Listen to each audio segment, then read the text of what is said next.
Europe 1. Le grand direct des médias, Jean-Marc Morandini. Et le fait média du jour, c'est donc 3 chaînes de la TNT qui pourraient disparaître. 3 chaînes de la TNT gratuites que vous connaissez bien, HD1, Sister et RMC Découverte. Jérôme Ivanichenko, bonjour. Bonjour Jean-Marc. Vous êtes notre expert média. Alors on va tenter de comprendre ce qui se passe et pourquoi ces 3 chaînes pourraient disparaître.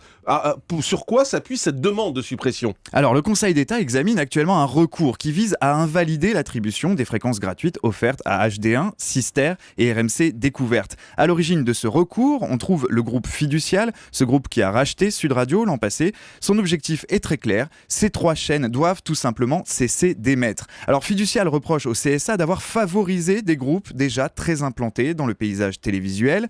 TF1 qui détient HD1, M6 qui détient Sister et Next Radio qui détient RMC Découverte sont des acteurs majeurs dans le monde des médias. Fiducial estime que le CSA a manqué à l'un de ses devoirs en donnant de nouvelles fréquences gratuites à ces groupes. Ce devoir, c'est celui du pluralisme, un argument massu qu'on ne saurait remettre en cause, mais qui cache aussi autre chose. Si Fiducial se fait le porte-étendard de cette révolte, le chevalier blanc du pluralisme dans le PAF, ce n'est pas pour la gloire. Une décision du CSA, justement, est restée en travers de la gorge. En 2012, le groupe était candidat à l'attribution d'une de ces 6 nouvelles fréquences de TNT gratuites. Il avait proposé une chaîne axée autour du documentaire. De facto, c'était son nom. Fiducial aurait alors été un nouvel entrant en télévision et le groupe n'a pas été entendu. Il n'a pas convaincu les sages. Difficile de ne pas voir dans le recours déposé au Conseil d'État une forme de vengeance tout de même. Alors on comprend bien maintenant pourquoi il y a ce recours, mais est-ce vraiment la fin pour HD1, Sister et RMC Découverte ? Il est encore un peu tôt pour l'affirmer, Jean-Marc, mais avouons que la nouvelle a de quoi inquiéter les groupes qui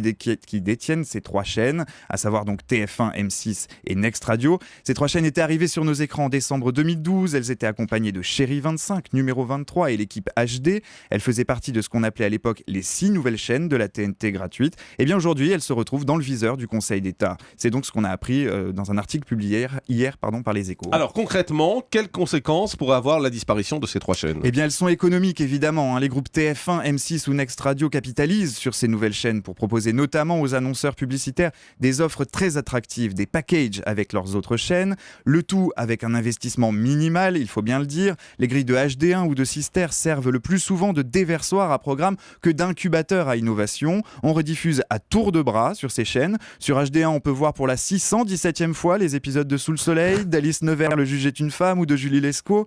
Sister se veut un petit peu plus créative, notamment sur ses prime time, mais puise largement dans son grenier, avec des séries multi-rediffusées comme Une nounou d'enfer ou Le caméléon.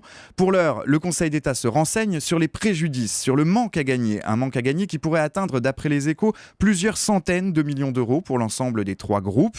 Il devrait rendre sa décision au mois de septembre. Et ce calendrier n'arrange pas franchement les affaires du CSA, qui doit se prononcer entre-temps sur un autre dossier épineux, celui du passage sur la TNT gratuite de LCI, du groupe TF1, et de Paris Première, du groupe M6. Un joli mal de crâne en perspective. Voilà, on comprend mieux donc pourquoi ces 3 chaînes, HD1, Sister et RMC Découverte, pourraient disparaître. Merci Jérôme Ivanichenko.